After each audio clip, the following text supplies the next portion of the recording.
So, imagine you have been playing a co-op video game with your partner for years.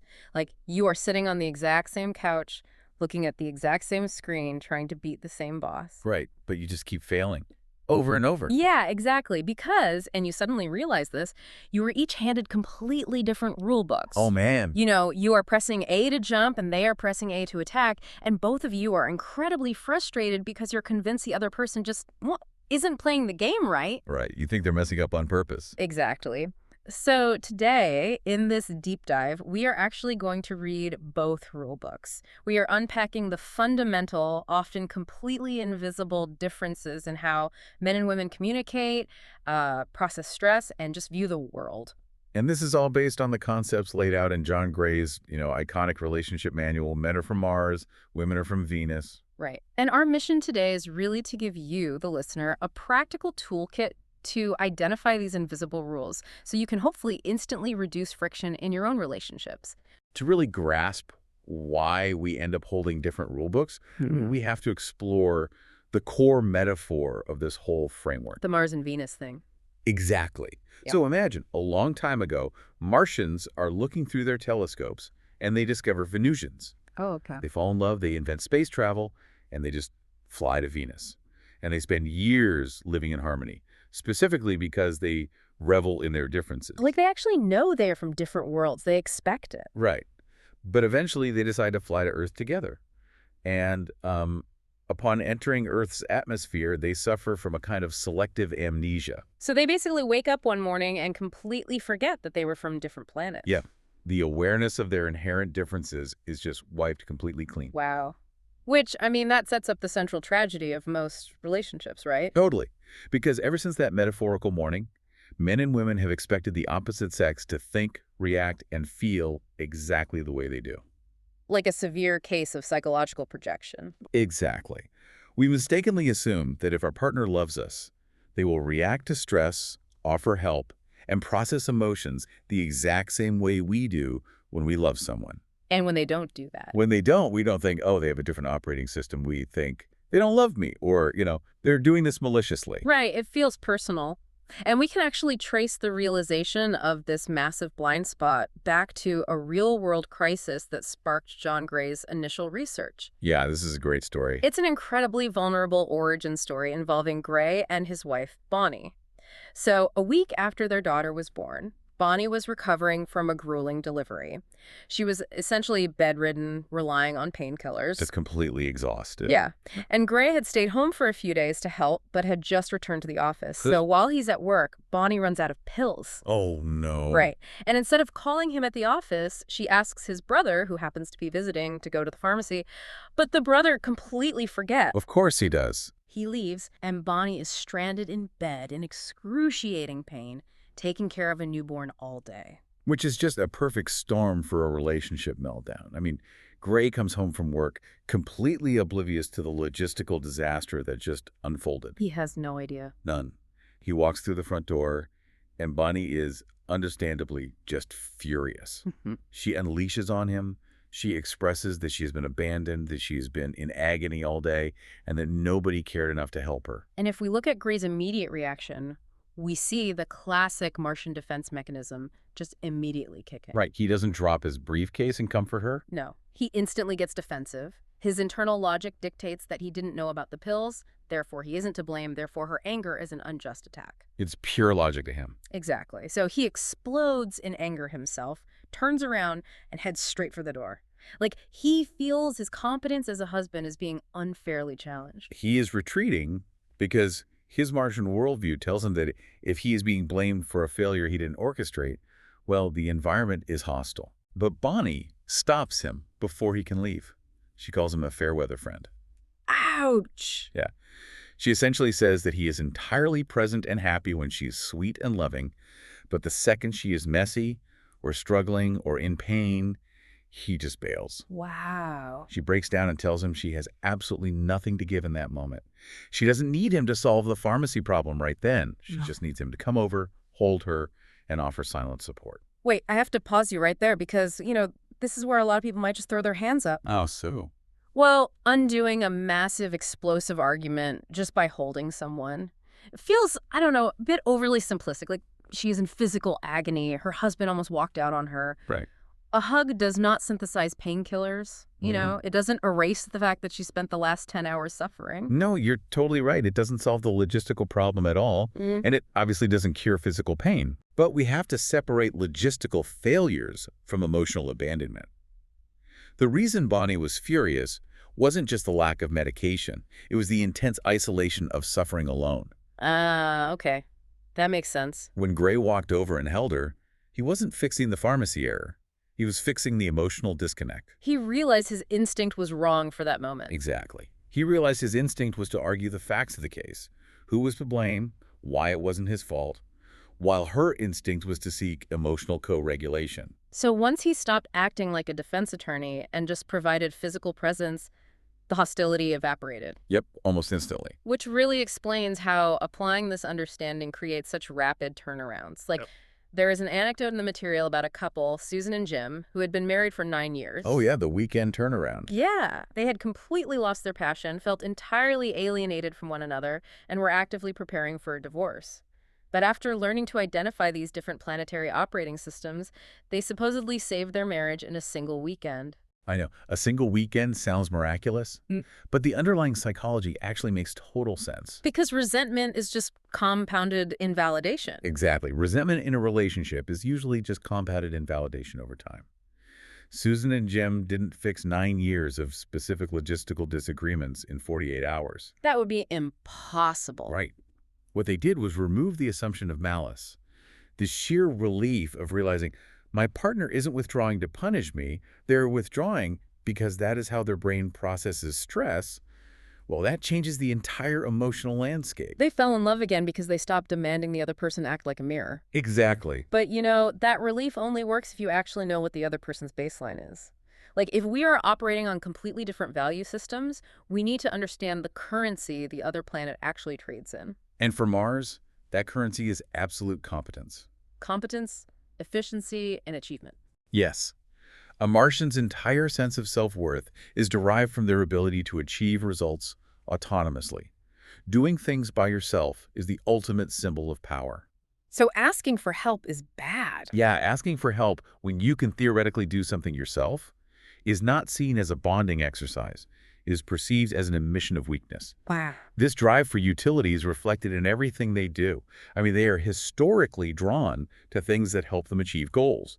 Fast, cars, computers, tools. Even their clothes reflect it, right? Totally.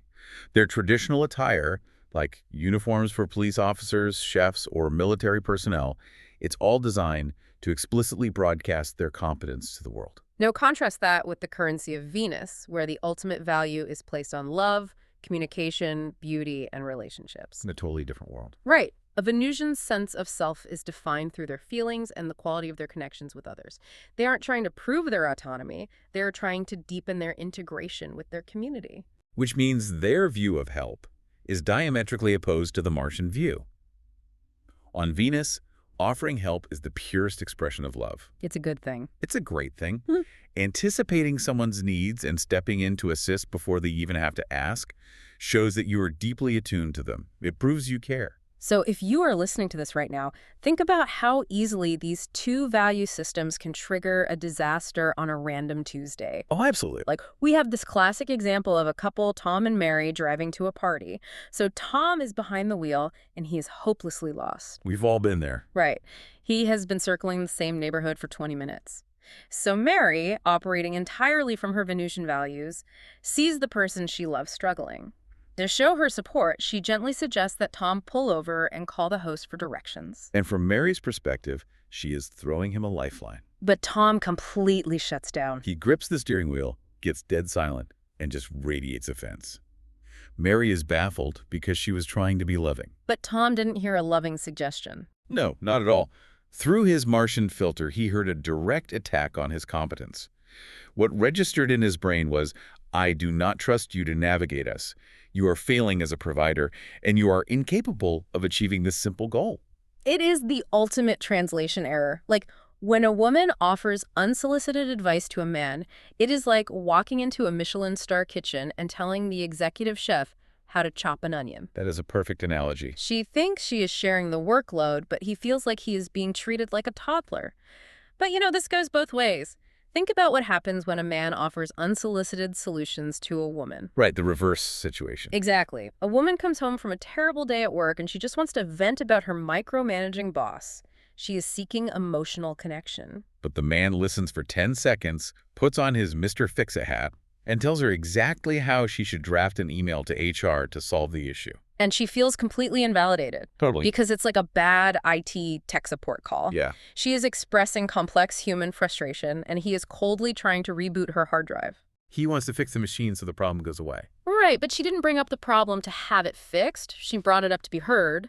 So both Tom and Mary, in their respective scenarios, are genuinely trying to be helpful, but they end up inflicting massive emotional damage. And this dynamic leads to the two most common behavioral traps in relationships. What's trap number one? Trap number one is the Martian tendency to become Mr. Fix-It. Because his brain equates love with solving problems, he constantly interrupts a woman's emotional processing to offer logical solutions. What she hates. Right, because he inadvertently sends the message that her feelings are problems to be eradicated rather than experiences to be validated. And trap number two is the Venusian tendency to form the home improvement committee. Oh, the committee. Because her brain equates love with nurturing and improving, she constantly offers unsolicited advice to optimize her partner's behavior, his wardrobe, his driving, or his diet. She thinks she is nurturing his potential. Yeah, but he feels like he is a constant renovation project who is never quite good enough as he is. It is just exhausting to navigate when everyone is calm. But this competence versus connection dynamic completely short-circuits the second a real crisis hits. Oh, stress changes everything. Stress causes an explosive divergence in how these two planets operate. When a Martian gets stressed, he copes by withdrawing. He goes into the metaphorical cave of his mind. The famous man cave. Exactly. Yeah. A Martian brain under duress isolates the single most urgent problem and dedicates 95% of its mental bandwidth to solving it. Wow, 95%. Yeah. Everything else in his life, including his relationship, his environment, and his peripheral responsibilities, just fades into the remaining 5%. He becomes distant, unresponsive, and intensely focused inward. If you are a Venusian partner watching this happen, it looks exactly like abandonment. It really does. But what is so fascinating is how a Martian actually escapes the cave if that primary problem cannot be solved immediately. Right, because if he is stuck, that brain running at 95% capacity starts to overheat. So what does he do? To avoid a meltdown, he uses that remaining 5% of his bandwidth to seek out a highly specific kind of distraction. He looks for a low-stakes puzzle to solve. Oh, so this is why a stressed man will suddenly bury himself in the daily newspaper. Exactly. Or spend 3 hours watching a football game, or get deeply invested in a video game. To the outside observer, a guy reading the news while his life is falling apart looks completely oblivious, if not deeply callous. It looks that way, yeah. Yeah. But neurobiologically, he is seeking a micro-victory. A micro-victory. Yeah. He cannot solve his own gripping stress, so he reads the news to form an opinion on a geopolitical issue. Or he watches a sports team and vicariously experiences the success of them solving the problem of scoring a goal. So it's about feeling competent again. Exactly. These small external problems offer a sense of resolution. They provide a hit of dopamine that restores his foundational sense of competence. Once he feels capable again, he can gradually disengage from the overwhelming stress and physically emerge from the cave. Meanwhile, while the Martian is retreating to a dark cave to find a micro-victory, the Venusian under stress is doing the exact opposite. Completely the opposite. She does not narrow her focus down to one problem. Her awareness expands to encompass every problem at once. She becomes overwhelmed by the interconnectedness of her stressors. Right. And to find relief, she does not seek isolation. She urgently seeks out someone she trusts to talk in sweeping detail about everything that is bothering her. Because on Venus, talking is not a request for a solution. Verbalizing the issues actually externalizes the internal chaos. It's how she regulates. Exactly. It is a profound mechanism for emotional regulation. Sharing problems is a sign of ultimate trust. By having someone listen and validate her sweeping anxieties, her nervous system begins to calm down. So if you put these two stress responses in the same room, you have a recipe for absolute disaster. A total collision. Picture the collision, right? You have a man who is incredibly stressed, so he retreats to his cave, functioning on 5% relational capacity, staring at a screen. And you have a woman who is incredibly stressed, so her biological imperative is to urgently connect and talk through her chaos to regulate her emotions. So she sees him staring at the screen, and she starts talking. Right. And how does she not just interpret his vacant stare as a massive intentional rejection? Well, she almost always interprets it as a rejection, and it forms the bedrock of their worst arguments. Because of the translation errors. Yes, the translation errors here are devastatingly literal. When a woman is trying to co-regulate and feels that meager 5% of attention, she will inevitably say something like, "I feel like you are not even here." And the man, operating on literal Martian logic, looks at her and says, "What do you mean? My body is right here." Exactly. He thinks she is making a spatial observation. He reasons that if his physical body occupies the same room and he is devoting his available 5% of bandwidth to nodding along, well, he is fulfilling his duty as a partner. She is talking about emotional presence, and he is talking about physical proximity. Another brutal translation error happens when she says, "You don't even care about me." And he gets incredibly defensive and responds, "Of course I care about you. Why do you think I'm agonizing over this financial problem?" Right, because he views his solitary, agonizing problem-solving in the cave as the ultimate act of care and provision for the family. He is literally enduring the cave for her benefit. Yes, but she needs his emotional engagement in the present moment. She interprets his emotional withdrawal as an evaporation of love. It is just a tragic language barrier where both people are desperately trying to protect the relationship, but their methods are actively harming their partner. So the obvious question is, how do we fix the translation? Right. It requires both partners to deeply understand the other's coping mechanism without projecting their own needs onto it. It takes work. It really does. For the Martian, he needs to understand that when a Venusian is talking about her overwhelming day, she is not handing him a to-do list. She's asking for a sanctuary. He has to practice active listening, which means physically taking off the Mr. Fix-It hat, making eye contact, and offering empathy instead of action plans. And for the Venusian, the work involves recognizing the cave for what it actually is. Which is hard to do in the moment. Very hard. But when he goes silent and stares at the television, she has to recognize that his withdrawal is a stress management tool, not a reflection of his affection for her. She has to step back. Exactly. She has to step back, suspend the home improvement committee, and allow him the space to reset his competence without interrogating him about why he is being so quiet. So if you are listening to this right now, think about the friction you feel in your own relationships. That sense of walking on eggshells, or feeling constantly unheard, or feeling relentlessly micromanaged. We've all been there. Yeah, it isn't necessarily because you've chosen the wrong partner, and it doesn't mean the foundation is broken. It is highly likely that you were just expecting a Martian to act like a Venusian, or expecting a Venusian to act like a Martian. You are demanding they play by your rule book. Right.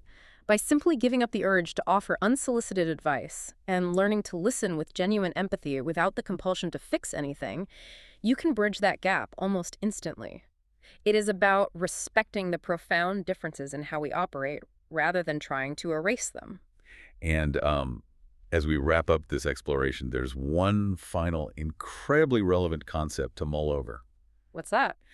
Well, we have talked a lot about inherent traits, but modern society complicates this heavily through something called role reversal. Oh, interesting. How does modern life swap the rule books? Think about the structural demands of the modern workforce.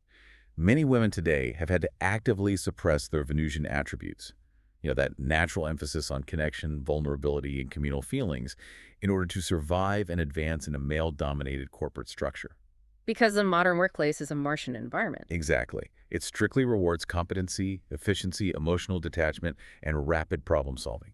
Women have to wear the Martian uniform and operate with Martian energy for 8 to 10 hours a day just to earn a living. And conversely, modern culture has increasingly demanded that men actively work to suppress their traditional Martian traits, to become more nurturing, emotionally articulate, and communal. Right, so this creates a fascinating tension when everyone comes home. Like, are you bringing your workforce Martian energy back into your relationship? Exactly. When you walk through the door, are you still wearing the Mr. Fix-It hat? Because your job required you to solve problems relentlessly all day, even if your natural baseline leans Venusian. Oh, wow. Yeah, if you are an exhausted Venusian who has been forced to be a Martian all day, you might be even more desperate to just be heard and validated when you get home. That makes total sense. So take a hard look at your own life and the energy you project in your living room. Have the planetary roles in your own house swapped or blended without you even realizing it. That is a phenomenal lens to view your daily interactions through. Like, are you playing the game with a controller you didn't even realize was swapped? Exactly. Well, as you go about your week, we encourage you to observe these invisible dynamics in the wild. Notice your own bodily reaction the next time someone offers you unsolicited advice. Does your competence feel attacked? Good question. Notice when you desperately try to fix a partner's problem when they just need physical presence. See if you can spot the invisible rulebooks dictating the conflict in your life, and, try reading from theirs for a change. It might just change everything. It really might. Yeah. Until next time, keep diving deep.